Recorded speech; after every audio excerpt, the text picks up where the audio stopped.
Un saludo amigos, buenas noches, bienvenidos a una nueva entrega de Crónica de la Iglesia. Pasen y tomen parte de este espacio que les ofrecemos cada semana para que se asomen a la vida cotidiana de nuestra archidiócesis.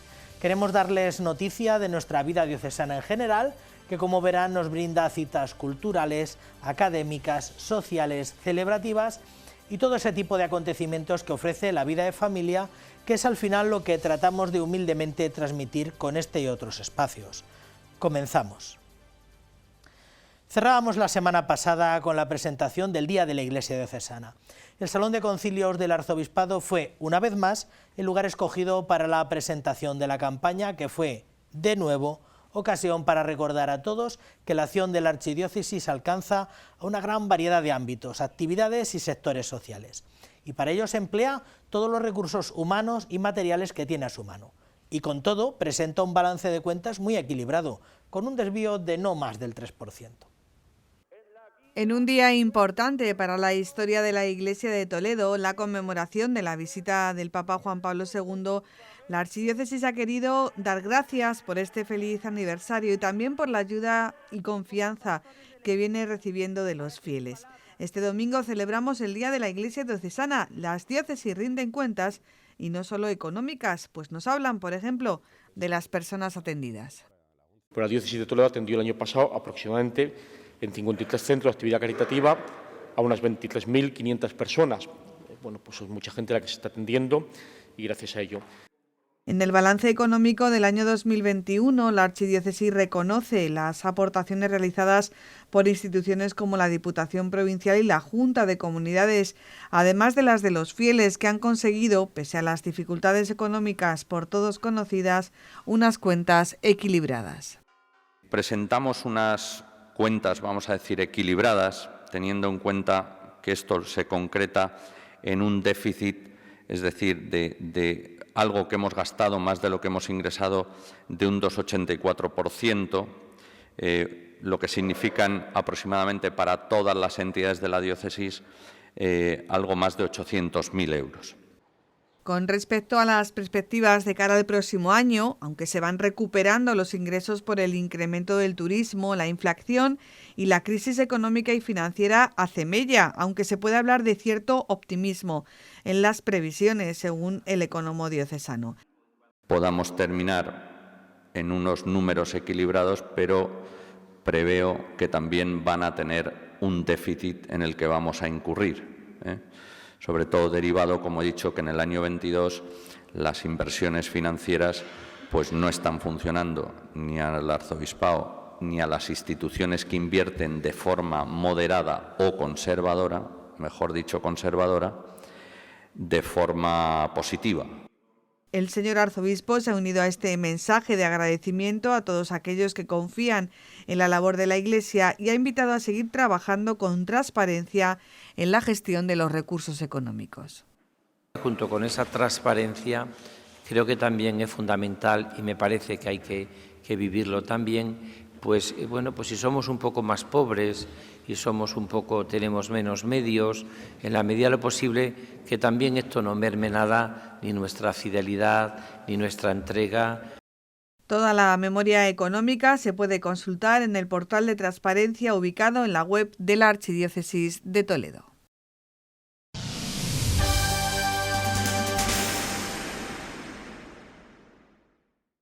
Aprovechando que se había convocado al aforo para la presentación de esta jornada tan eminentemente eclesial, pues también se aprovechó para presentar la nueva guía diocesana y ya de paso para hacer públicos dos nuevos nombramientos de la curia administrativa, que acabaron jurando su cargo en ese mismo acto.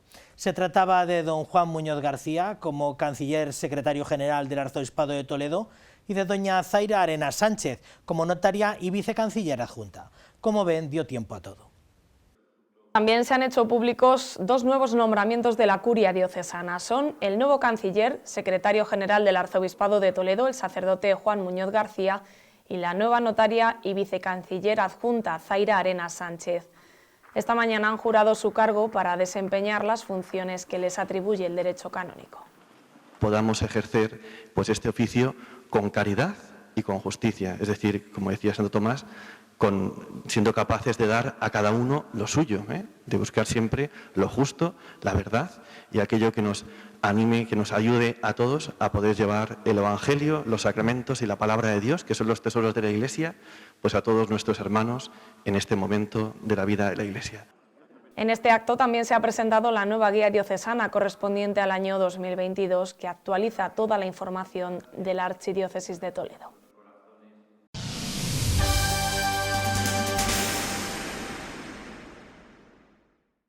La Escuela de Derecho Canónico San Eugenio de nuestra archidiócesis, junto con la Universidad San Dámaso, celebran periódicamente ediciones del título de posgrado en Derecho Procesal y Matrimonial Canónico. Pretenden especializar a graduados en Derecho o a personas que hayan obtenido el grado en Psicología o en Psiquiatría. Incluso admiten a los licenciados en Teología o Estudios Eclesiásticos. Estos días atrás clausuraban un curso y nos anticipaban que ya está en marcha la preinscripción para una nueva entrega. Esta misma semana se clausuraba el curso de experto universitario en Derecho Procesal y Matrimonial Canónico que organiza la Escuela de Derecho Canónico San Eugenio de Toledo, en colaboración con la Facultad de Derecho Canónico de la Universidad de San Dámaso y con el auspicio de la Vicaría Judicial del Arzobispado de Toledo. Nuestro proyecto de formación permanente, que llamamos Leguesetars, pero es que es esto, se trata de una formación permanente que hay que estar constantemente cuidando.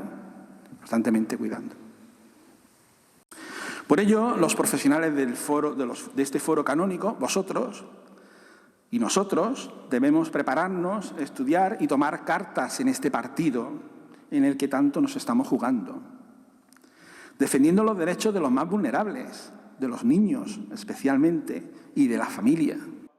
A esta ceremonia de clausura del curso 2019-2020, que tuvo que ser interrumpido por la pandemia de COVID, asistió el decano de la Facultad de Derecho Canónico de la Universidad de San Dámaso.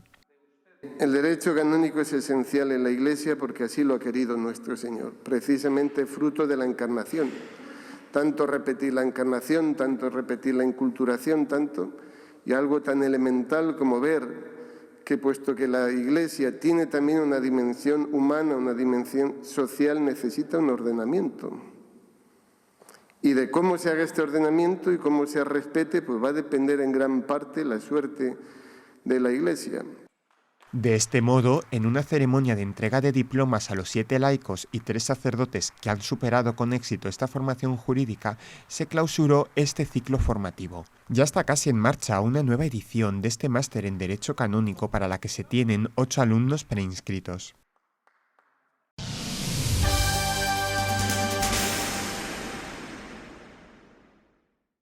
El martes tuvimos noticia de que se había llevado a cabo la donación por parte del coleccionista de arte Roberto Polo de una obra del escultor italiano Nino Longobardi al Arzobispado de Toledo. Se trata de una escultura de la Ascensión del Señor de 4,5 metros de altura que el propio autor valora en $250,000 euros. Fue una obra concebida por el artista en el año 2000, que ha sido fundida en Nápoles este mismo año y acabará instalada en el Mirador de San Juan de los Reyes de la ciudad de Toledo. Es el lugar elegido para la instalación de una escultura del artista italiano Nino Longobardi, una obra que ha sido cedida por el coleccionista de arte Roberto Polo al Arzobispado de Toledo. La escultura fue concebida por el artista en el año 2000. Se trata de una ascensión del Señor de casi 4,5 metros de altura y está valorada por su creador en 250,000 euros.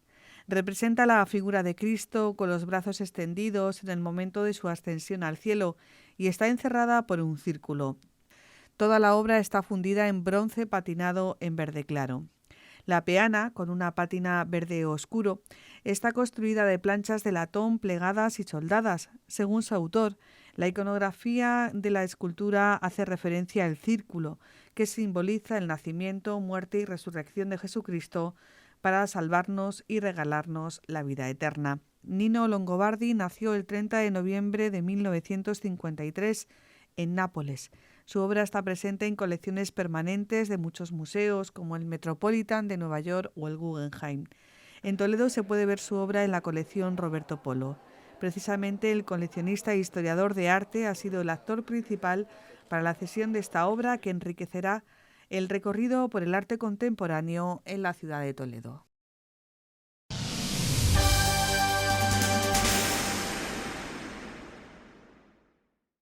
Estos días atrás se celebró también el final de una nueva campaña de 40 días por la vida aquí en la ciudad imperial. Se clausuraba esta actividad en una misa de acción de gracias presidida por el señor obispo auxiliar en la parroquia San Juan de la Cruz. 40 días por la vida, cuyos inicios en la archidiócesis fueron un tanto discretos, es una organización de voluntarios que rezan en cerca de 600 ciudades de todo el mundo por el fin del aborto desde el año 2007 y valoran en más de 22.000 los bebés salvados del asesinato desde entonces.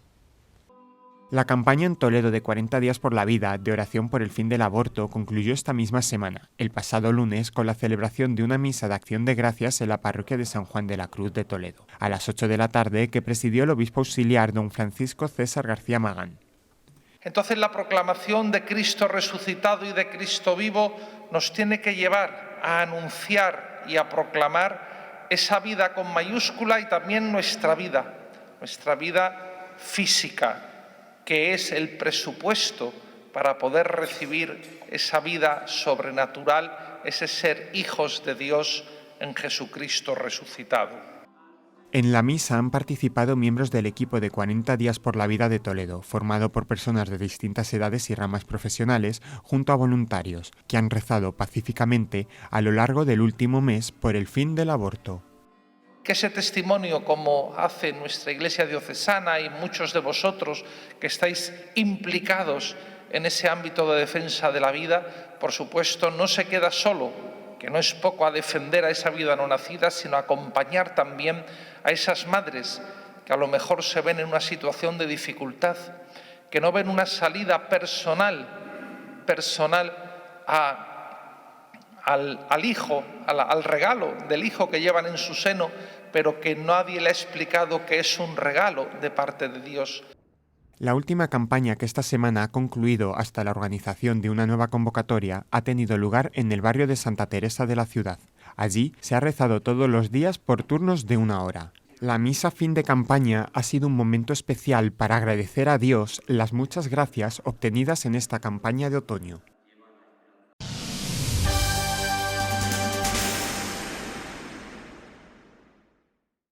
Probablemente una de las personas que mejor le pone rostro a lo que han sido las últimas décadas de atención social, de beneficencia y sobre todo una de las personas que mejor conocen lo que ha sido el recorrido de Cáritas Diocesana de Toledo en particular y de lo que es la atención a los más débiles en general, es Marisa Martínez Moreno.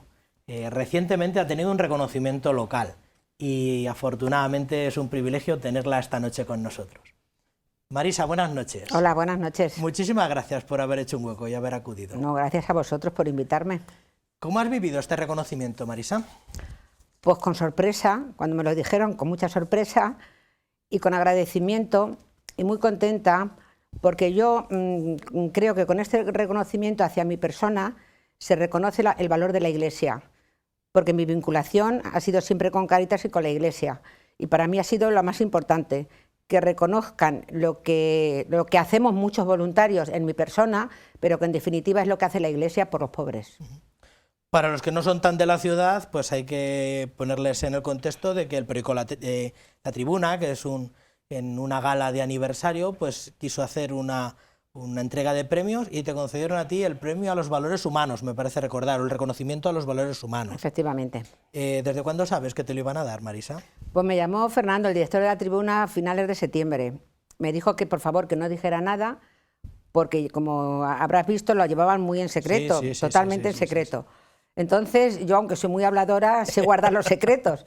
Solamente se lo comuniqué al equipo directivo de Cáritas para que anotaran en la agenda esa fecha, y hablé también con el deán de la catedral porque como quisieron hacer un vídeo para que me dejaran rodar en la catedral. Y claro, a mi familia, pero luego a nadie más. Entonces hemos estado casi un mes ahí con la intriga. Sí. ¿Cómo recuerdas la gala de la entrega? ¿Cómo la viviste particularmente? Yo la vi, no sé, muy humana. Estuvo muy bien, porque no fueron discursos de esos largos que te marean, y la verdad que fue un reconocimiento a 5 personas, y yo la verdad muy nerviosa, porque yo siempre digo que parezco catedral y soy ermita. Yo estaba muerta de miedo y bueno, y deseando que pasara, porque estaba nerviosa.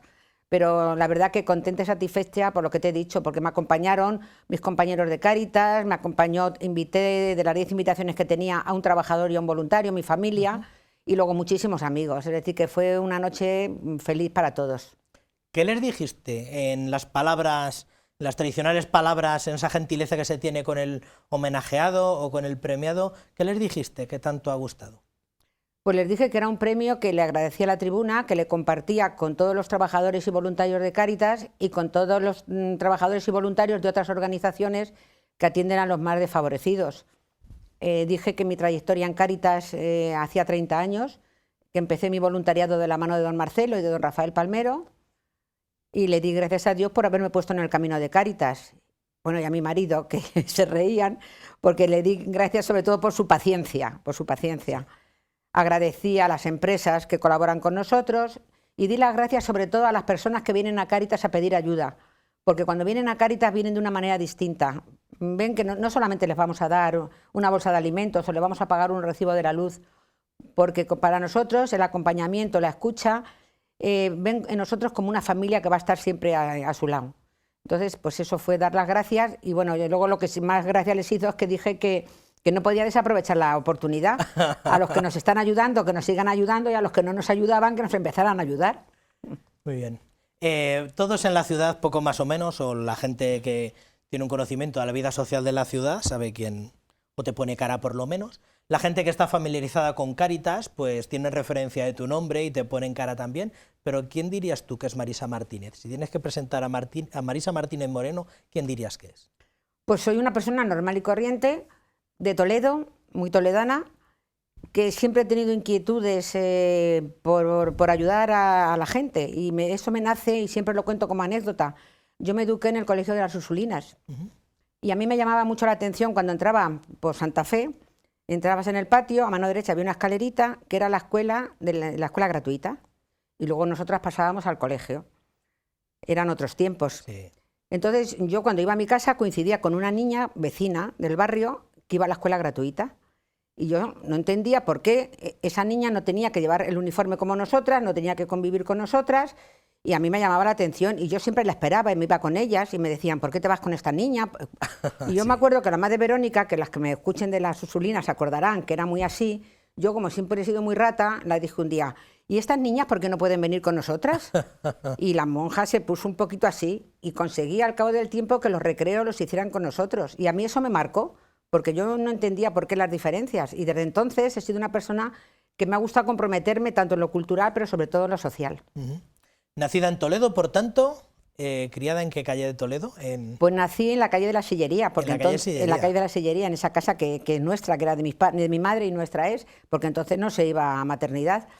Y luego he vivido pues casi toda mi vida de soltera en la calle Juan Labrador, en el Casco, y luego cuando me casé en la calle Cervantes, y ahora vivo en la carretera de Madrid porque me fui, pero vamos, soy muy toledana, mi familia es muy conocida en Toledo, tanto por parte de padre como por parte de madre. La familia por parte de mi madre tenemos descendencia francesa. La familia Clamagirant, que aquí siempre decía la panadería del francés. Sí. Y entonces, por parte de mi madre y por parte de mi padre era, bueno, pues contratista de obras públicas, pues mi padre Juan Martínez, Mariano Martínez, es decir, que hemos sido familias muy conocidas de Toledo. Ha hablado de su formación en las Ursulinas. ¿Dónde tenían las Ursulinas colegio?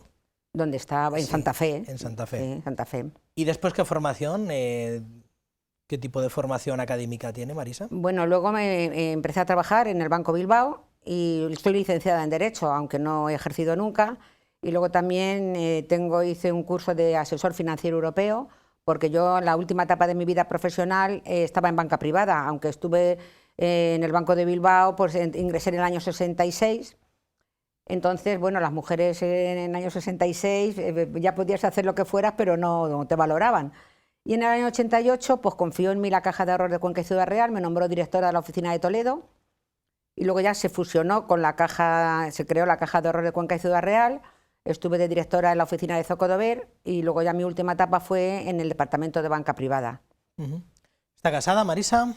Estoy casada, bien casada, tengo un hijo, bueno, un hijo y 3 nietos. La gente, sobre todo los conocedores de la vida social, como decía antes, la asocian generalmente con con CCM, con la extinta Caja Rural, y la asocian también con su militancia política, también aquí en la ciudad. ¿Cómo ha quedado todo eso? Bueno, yo entré en la política por casualidad. Entré como una experiencia que creo que nunca repetiré, porque bueno, yo creo que en estos momentos, más que pensar en ideología de derecha y de izquierda, yo creo que ahora lo que deberíamos todo el mundo que se actuara con sentido común, porque estamos en una situación que bueno, yo creo que la gente se tiene que comprometer en todos los campos, porque si todo el mundo dijera que no hacemos nada.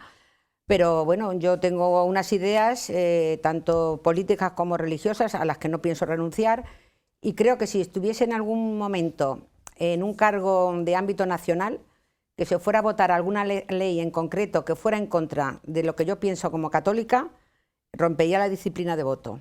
Entonces yo pienso que hay personas que dicen que piensan una cosa, pero que luego a la hora de la verdad se callan. Entonces yo, me dicen muchas veces, es que no tienes filtro. Pues bueno, pues puede ser que no tenga filtro, pero hay en ciertas cosas que no hay que tener filtro, porque son totalmente necesarias. Estamos viviendo una situación muy complicada de cosas que nunca pensábamos que podían pasar, y yo pienso que hay que ser valiente y decir, oye, yo pienso esto y lo defiendo, y si no lo puedo defender directamente, por lo menos no lo apoyo.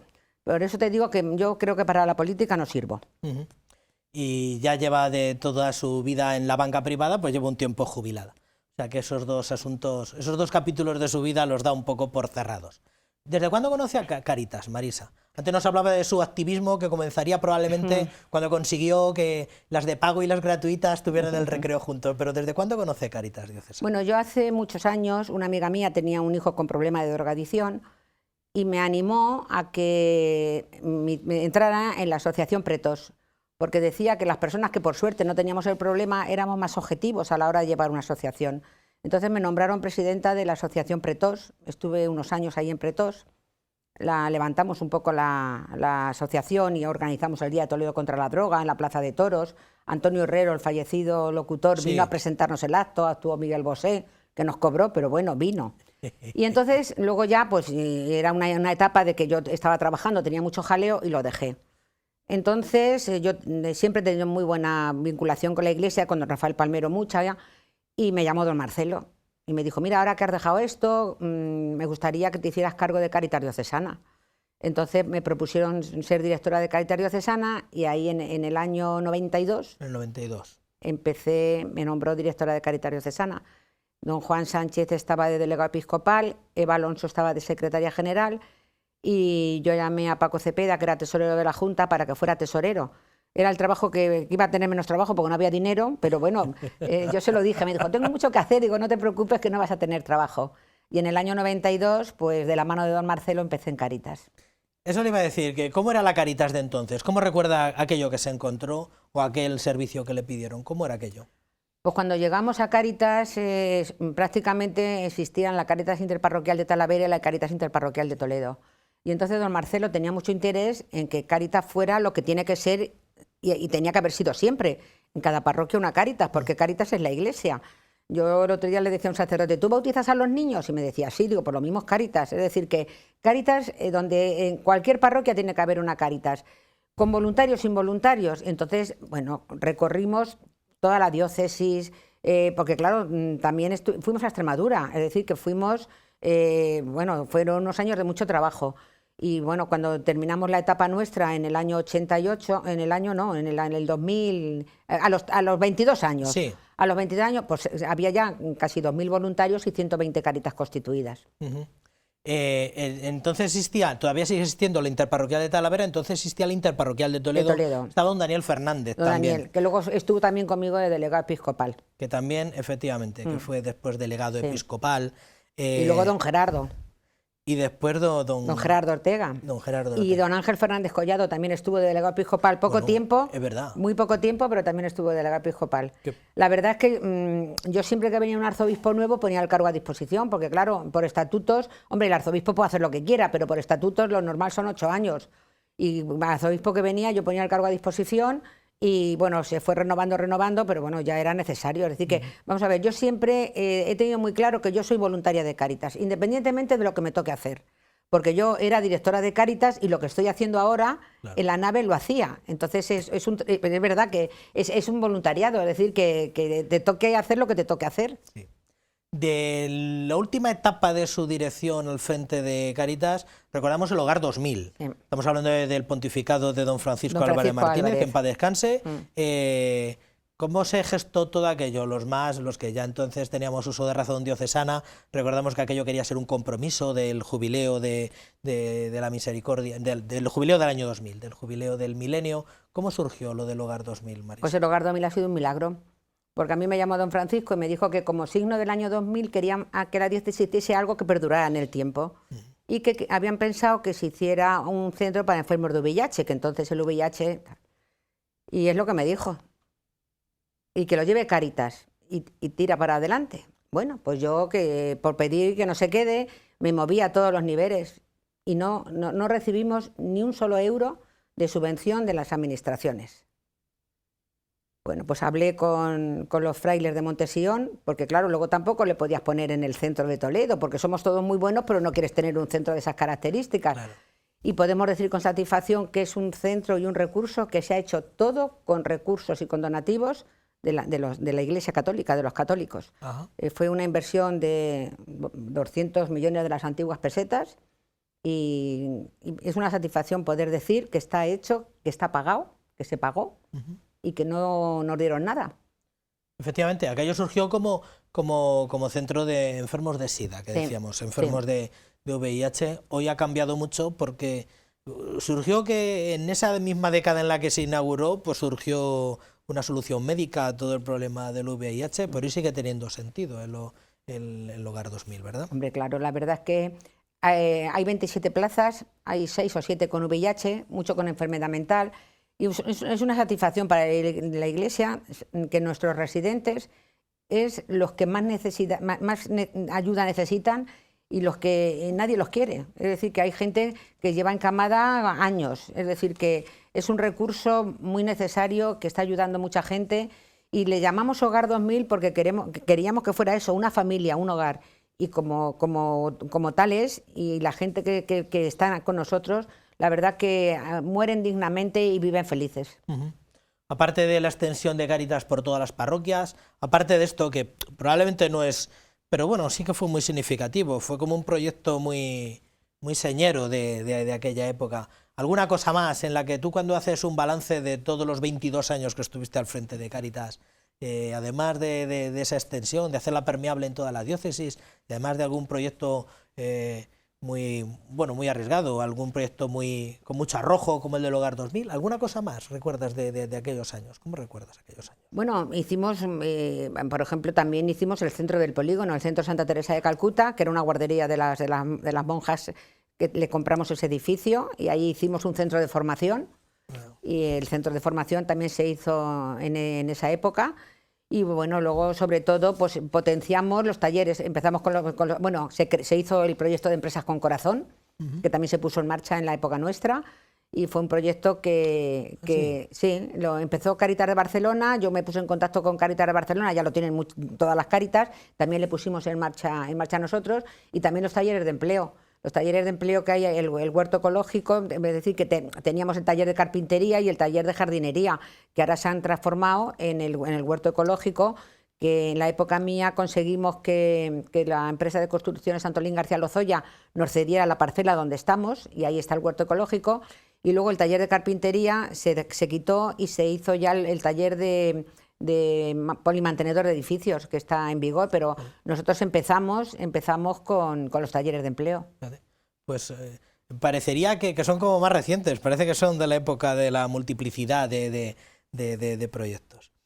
Bueno, pues después de 22 años al frente de Cáritas y de por lo menos 2 obispos, me parece recordar, en el episcopado de don Antonio Cañizares es cuando dejas la presidencia de Cáritas. No. ¿No fue? No, estuve con don Francisco Álvarez, con don Braulio. ¿Con don Braulio fue? Con don Braulio. O sea, que estuviste con don Marcelo en el pontificado de don Francisco, en el pontificado de don Antonio Cañizares, y fue durante el pontificado de don Braulio, efectivamente, cuando se hace el cambio. ¿Cómo viviste? Después de más de 2 décadas partiendo la pana. ¿Cómo viviste tener que dejarla? Pues para mí no ha habido, hombre, quizá una responsabilidad con todas las Cáritas parroquiales, pero vamos, para mí es que yo sigo dedicándome igual, con la misma labor de voluntariado, tengo los mismos contactos con todas las Cáritas, es decir, que es lo que yo te decía antes, cuando tú eres voluntario, la responsabilidad, la cogí un equipo directivo nuevo, cada uno tiene su forma de actuar, ahí eso ya el tiempo decía quién es mejor, peor o regular, pero vamos a ver, era una cosa que yo lo venía pidiendo porque era necesario, no era normal que yo estuviera 22 años, ¿me entiendes? Entonces era una cosa que no es decir que es que llevaba 3 años y me han dicho que no, es que después de 22 años lo lógico era eso, cada uno somos de una manera y todo el mundo lo ha hecho bien. Pues está bien que lo expreses de esta manera, porque también a veces da la impresión de, bueno, Marisa dejó de ser directora y la mandaron a la nave del polígono. Eso tampoco es estrictamente así. Yo estaba siendo directora en la nave del polígono, es decir, que vamos a ver, es lo que te decía.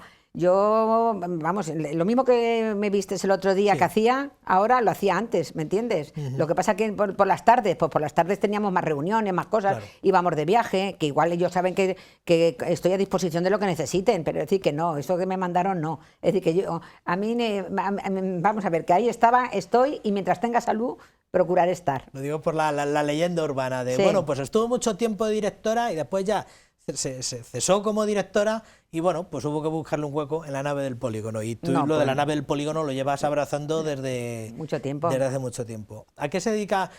¿Cuál es el nombre concreto de la nave del polígono? Lo que mal llamamos la nave del polígono. El Centro de Distribución Virgen del Sagrario. ¿Y eso de qué va, Marisa?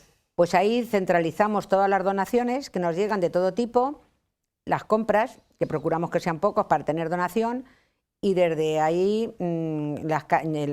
suministramos a todas las Cáritas parroquiales. Somos una ayuda complementaria, cada Cáritas se tiene que buscar sus cosas. Lo que pasa que, por ejemplo, hay donaciones de cosas de aseo, de limpieza, que generalmente son muy costosas, pero muy necesarias. Y de todo eso la Fundación A Compartir colabora muchísimo con nosotros, o Rider, la empresa de los yogures, Mercadona también colabora con nosotros, y nosotros desde ahí suministramos a economatos, a Cáritas parroquiales, al Hogar 2000, al albergue, y de ciertas donaciones importantes, como la viuda, que colabora muchísimo con nosotros, yo siempre pido autorización a las empresas para poder dar a conventos de clausura, seminario, casa sacerdotal, porque hay que respetar siempre la voluntad del donante y lo tenemos por escrito. Entonces, pues a muchas, también colaboramos con el Hogar Zoe, con Jesús Abandonado, con los Hogares de Nazaret. Es decir, que desde ahí distribuimos en medida de lo que recibimos para que llegue pues a todas las partes. Eso no cae del cielo, eso requiere de contactos, de llamar mucho por teléfono y de dar un poco la matraca, ¿o no? Bueno, la verdad, yo estoy satisfecha por la credibilidad que da Cáritas a las empresas, porque saben que lo que cogemos lo repartimos y a dónde llega. Y yo procuro que las empresas que colaboran con nosotros vengan y conozcan in situ dónde estamos y lo que hacemos, porque muchos no se lo imaginan. Ha habido gente que ha bajado y se pensaban que teníamos como un garaje chiquitito y luego cuando llegan y ven el volumen que tenemos, pues entonces, y ven que total somos voluntarios, es que allí no tenemos, yo siempre digo la nave pobre, pues no tenemos ni calefacción ni aire acondicionado, mi señora de la limpieza, es decir, que ahí lo hacemos todos nosotros, somos voluntarios. Entonces, para las empresas también es una tranquilidad ver cómo se distribuyen las cosas. Estás tú y me pareció ver allí 2 o 3 personas, una y media. Una y media. Que te tienen que ayudar con todo el almacenaje, porque hay hay una persona que maneja el toro, porque es que movemos a lo mejor 400 toneladas al año. Sí, que no parezca que son cajas en rincones, que aquello es un almacenaje muy notable. ¿Por qué se llama Virgen del Sagrario? Me imagino por tu empeño. Le teníamos que bautizar el centro, entonces yo era juez y parte, entonces propuse ponerle Virgen del Sagrario. Porque tu otro compromiso en este momento de jubilación que vives, tu otro compromiso, aparte de tu compromiso con Cáritas, que es el que llevas, el que has abrazado hace muchísimo tiempo, tu otro compromiso es la esclavitud en este momento. ¿Qué tal va la esclavitud? ¿Cómo va el asunto? Bien, gracias a Dios, va bien también. Habéis cambiado de capellán recientemente. Ahora está don Sebastián con nosotros. Don Sebastián, ¿y cómo va? ¿Crece el número de Tenemos ya cerca de 700 miembros de la esclavitud y todos los años hay gente que se incorpora. Lo que pasa es que nosotros siempre queremos que se incorpore gente verdaderamente convencida, no gente que diga, no, voy, me ponen la medalla y no quiero saber nada, ¿me entiendes? Es decir, que no, que nosotros lo que queremos es que la devoción a la Virgen del Sagrario, pues, como patrona de Toledo, porque claro, el día 15 de agosto viene todo el mundo. Y es que la Virgen está los 365 días del año, pero la verdad que estamos contentos y bien. Este año, como todos los años, organizamos el concierto, que será el 22 de diciembre. Qué bien. Y este año en el concierto voy a ser juez y parte. Le vamos a hacer a favor de Cáritas para comprar alimentos para el Centro Virgen del Sagrario, para repartirlo entre toda la diócesis. Muy bien, pues ya dejamos la invitación, ya nos haremos eco de todo esto. Bueno, pues ya hemos repasado un poco lo que ha sido tu vida, tu trayectoria al servicio de la benefacción y bueno, pues tus compromisos pastorales en la esclavitud. De todo lo que es actualmente Cáritas, ¿tú qué lo puedes ver, Marisa, con esa perspectiva de aquí había una mesa y poco más y muy poquita gente alrededor? ¿Qué es lo que más te llama la atención en lo que ha acabado Cáritas al día de hoy? Tú que tienes perspectiva histórica para ver todo, ¿qué es lo que dices que es sorprendente que estemos en este momento? Bueno, a mí me gustaría que Cáritas se moviera con más voluntariado. Yo pienso que lo suyo, lo deseable, hombre, hacen falta técnicos, hacen falta profesionales, porque el Hogar 2000 hacen falta auxiliares de clínica, hacen falta... Pero yo creo que hace falta que haya más voluntariado comprometido, pero comprometido de que cuando te comprometes a una cosa con todas las consecuencias o que no te comprometas, porque claro, eso que te dicen, ay, que me quiero hacer voluntario y mañana voy, pasado no voy. Entonces yo pienso que tenemos que tener una estructura que domine más el voluntariado en ciertas cosas que se pueden hacer con voluntariado. Es lo que, porque Cáritas en definitiva tiene una misión. Que no por el que mucho abarca poco aprieta, y yo pienso que para mí lo que yo ahora me gustaría que la gente que nos oye, que hay mucha gente joven y hay gente que cuando a mí me dicen de mi edad, fíjate tú lo que puedes hacer si quieres, pero yo me gustaría que hubiese cosas que se pudieran hacer más con voluntariado. Sí, verdad. Yo creo que es ahora mismo el gran asunto, no solamente en nuestra Cáritas diocesana, sino en el mundo de las ONGs en general y en Cáritas en particular, el peso voluntariado técnico, ¿no? Bueno, pues nada, Marisa, muchísimas gracias por todo lo que has hecho, pues al servicio de Cáritas, al servicio de esta iglesia local y bueno, pues nos hacemos partícipes de ese reconocimiento. Le has puesto rostro pues le has puesto ese rostro tan característico de Marisa Martínez a todas estas acciones de la Iglesia. Muchísimas gracias por todo y enhorabuena por este reconocimiento, Marisa. Gracias.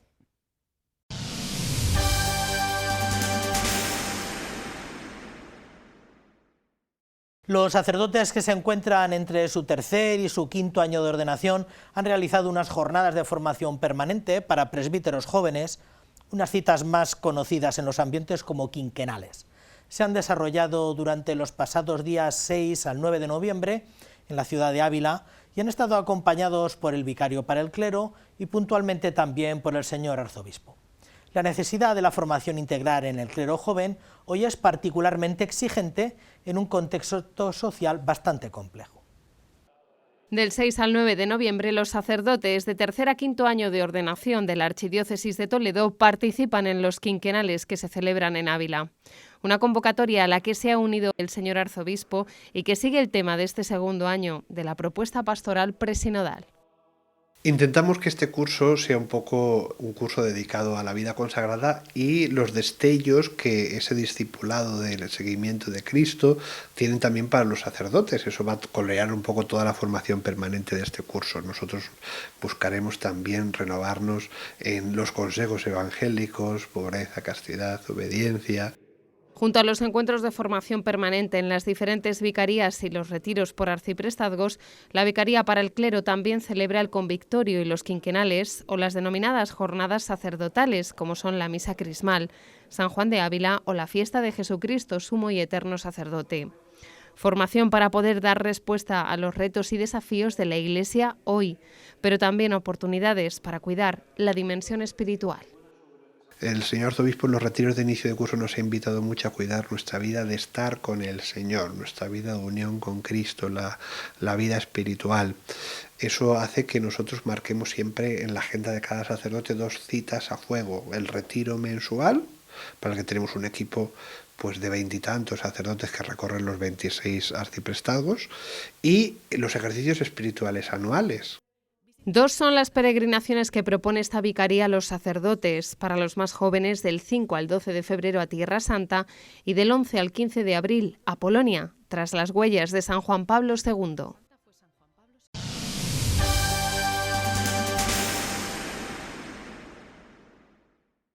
Este domingo celebramos la Jornada Mundial de los Pobres, un día para estimular a los creyentes a que reaccionemos ante la cultura del derroche y al mismo tiempo invitar a todos, independientemente de su confesión religiosa, para que se dispongan a compartir con los pobres a través de cualquier acción de solidaridad como signo concreto de fraternidad universal. La Jornada de los Pobres se presenta también este año como una sana provocación para ayudarnos a reflexionar sobre tantas pobrezas del momento presente. El Papa Francisco instituyó con motivo de la conclusión del Año de la Misericordia la Jornada Mundial de los Pobres en noviembre de 2016. Y este año alcanza su 6ª edición bajo el lema «Jesucristo se hizo pobre por vosotros». Entra dentro de lo que el Papa Francisco siempre se ha caracterizado, y es por su amor preferencial por los pobres, o su deseo de que toda la Iglesia, ojalá, decía, sueño con una Iglesia pobre y para los pobres, ¿no? Entonces yo creo que esto entra dentro de lo que el Papa Francisco vive y que ha transmitido con fuerza a través de sus palabras, sus gestos y su vida, ¿no? En su mensaje con motivo de esta Jornada Mundial, el pontífice nos recuerda que la caridad no es una obligación, sino un signo de amor que no debe realizarse un solo día al año. Nos invita sobre todo es que a nuestra caridad y nuestra realidad al servicio de los pobres sea operativa, realmente no se quede en palabras, ni se quede... yo creo que las 3 características suyas siempre son, por una parte, que se ilumine esta jornada a través de la palabra de Dios, que es viva y eficaz, y esa palabra siempre nos lleva a un servicio a los más necesitados. Una realidad operativa que se traduce en gestos concretos, tal y como el Papa Francisco hace cada año. Yo recuerdo cuando voy muchas veces que voy a Roma, ya en la plaza de San Pedro, los barbones, que se llaman los mendigos, pues todos te cuentan que han estado con el Papa, que han comido con él, que les ha hecho unas duchas y unos servicios allá para que puedan ser atendidos. Yo creo que la caridad y el amor a los más necesitados tiene que hacerse concreción y realidad, ¿no? El Papa Francisco, en su mensaje con motivo de la 6ª Jornada Mundial de los Pobres, lanza un llamamiento a la solidaridad en medio de un mundo herido por la violencia y la guerra, y pide dar una respuesta adecuada que lleve alivio y paz a tantas personas dejadas a merced de la incertidumbre y la precariedad.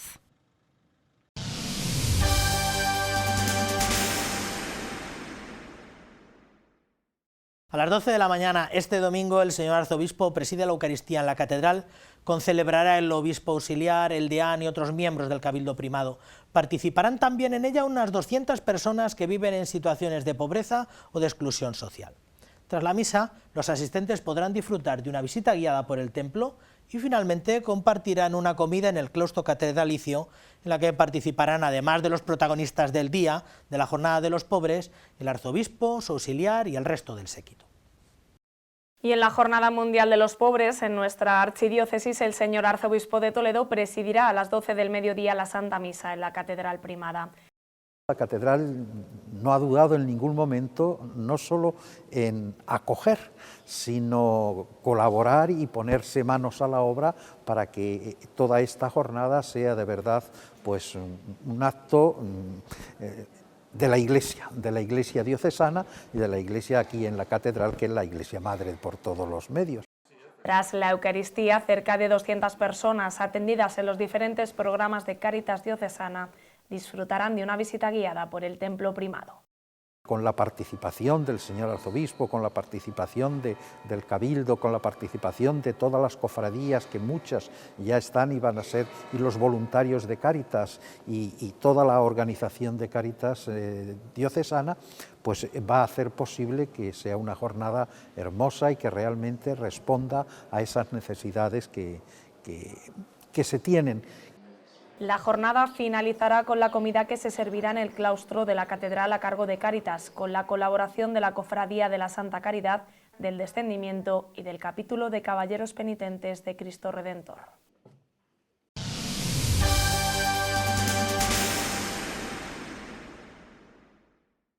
Esta semana estaba convocada una nueva plenaria del Colegio de Arciprestes, que es ese organismo que quiere ser expresión de la comunión con el obispo y de la misma misión pastoral de todo el territorio diocesano. Este foro pretende, al menos sobre el papel, potenciar la pastoral de conjunto diocesana, elevar a otros consejos, al presbiterario, al pastoral, las inquietudes de los arciprestazgos, si las hubiere, y reflexionar sobre asuntos pastorales, administrativos o jurídicos, que es sobre todo a lo que se dedicaron. El Colegio de Arciprestes lo conforman los 26 arciprestes de la diócesis, uno por arciprestazgo. Periódicamente se reúnen, a instancias del señor arzobispo, y junto al obispo auxiliar y los vicarios episcopales mantienen encuentros de trabajo, donde se debaten sobre diferentes asuntos que afectan al día a día de la archidiócesis. Ellos tienen una función importante de ser como de correas de transmisión entre lo que son las delegaciones, los secretariados, las vicarías de pastoral y las parroquias. Entonces, bueno, está representada toda la archidiócesis. En el encuentro se ha presentado el objetivo del presente curso pastoral dedicado a la vida consagrada y las principales líneas de trabajo abiertas. Hay una relación importante del sacerdote diocesano y de las comunidades parroquiales con la vida consagrada. Pensemos, por ejemplo, en los monasterios de clausura. Hay un capellán que es un sacerdote, no pocos casos el llamamiento que puede recibir un chico o una chica a la vida consagrada, hay una intermediación del sacerdote porque es su confesor, su director espiritual. La vida consagrada, junto a los sacerdotes y los laicos, conforman la identidad de la Iglesia y son complementarias. La colaboración de los laicos con la vida consagrada está muy interactiva, por ejemplo a nivel de colegios, a nivel de fundaciones sociales, donde se integran laicos que participan de ese carisma específico de cada instituto y están ahí colaborando y trabajando y anunciando el Evangelio codo con codo. Junto a este tema principal, a lo largo de este encuentro de trabajo se han tratado otros asuntos como una información sobre el postcongreso de laicos, la presentación del calendario pastoral diocesano y la nueva guía diocesana de la Archidiócesis de Toledo.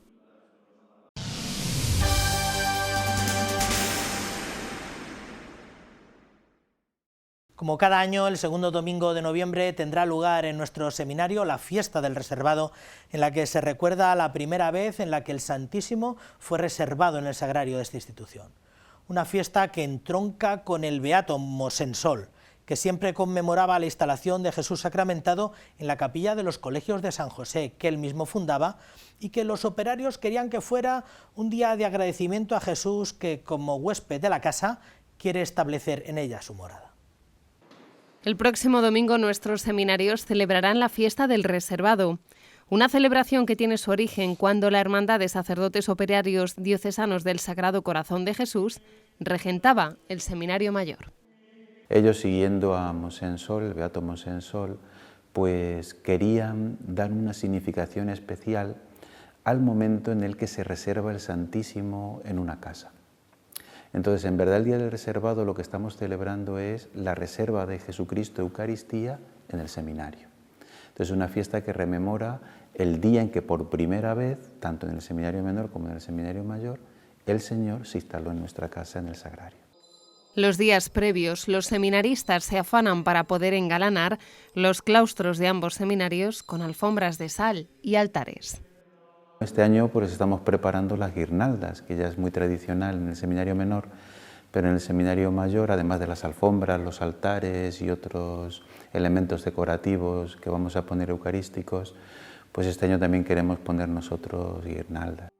Una fiesta que comenzará el sábado con el rezo de las primeras vísperas que presidirá el director de la Casa Sacerdotal, don Daniel Palomo, que este año celebra su 60 aniversario como sacerdote. Y va a venir un poco pues, a hablarnos, a contarnos un poco cómo se celebraba el reservado cuando él era seminarista hace ya pues, muchos años. Y luego después el domingo, que es el día central, pues por la mañana vendrá a presidirnos la Eucaristía don Fernando Espuela, que es el vicario de la Vicaría de Toledo, Y una vez que se termina la misa ya se expone el Santísimo y empiezan los turnos de vela ante el Santísimo. A las 6:30 de la tarde será cuando la capilla del Seminario Mayor abra sus puertas para la celebración de las segundas vísperas solemnes, que estarán presididas por el señor arzobispo de Toledo. Tras el rezo comenzará la procesión con el Santísimo hasta llegar al claustro del Seminario Menor Santo Tomás de Villanueva y después de la bendición regresará de nuevo en procesión hasta la capilla del Seminario Mayor, donde quedará reservado.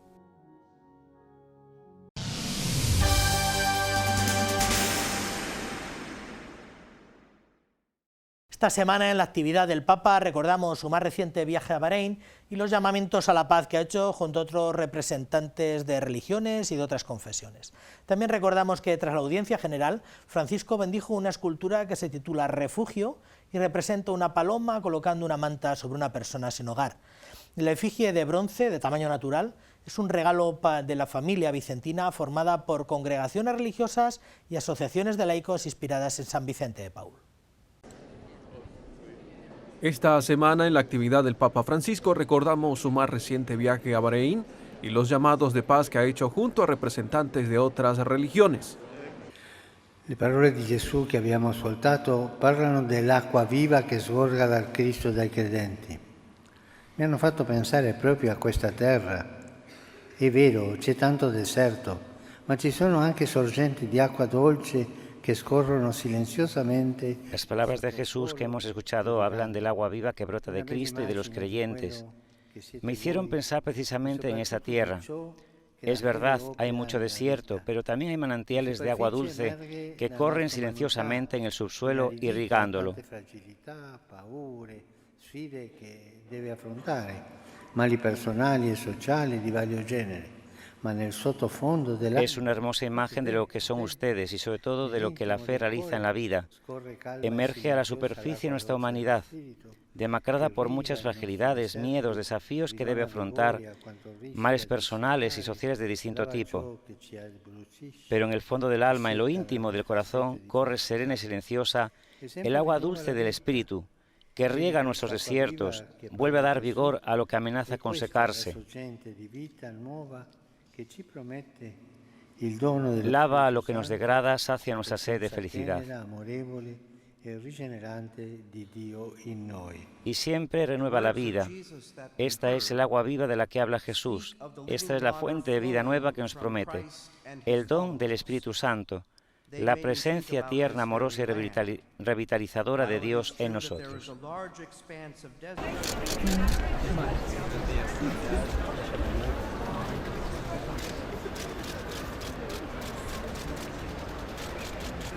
Se multiplican las propuestas ante la Jornada Mundial de los Pobres que la Iglesia celebra este 13 de noviembre, por disposición del Papa desde el año 2016.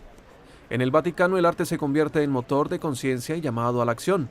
Francisco bendice Sheltering, estatua dedicada a los sin techo, como símbolo del abrigo que los pobres deben recibir.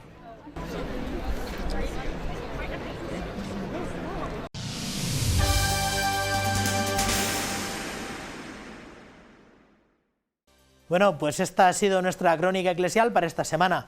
Ya saben que pueden volver a ver todos estos contenidos y muchos otros más sobre muchos otros temas en el canal de YouTube del que dispone Radio Televisión Diocesana. Les emplazamos a que nos acompañen la semana que viene para poder darles más y mejor información de nuestra vida eclesial. Hasta la semana que viene, que sean felices.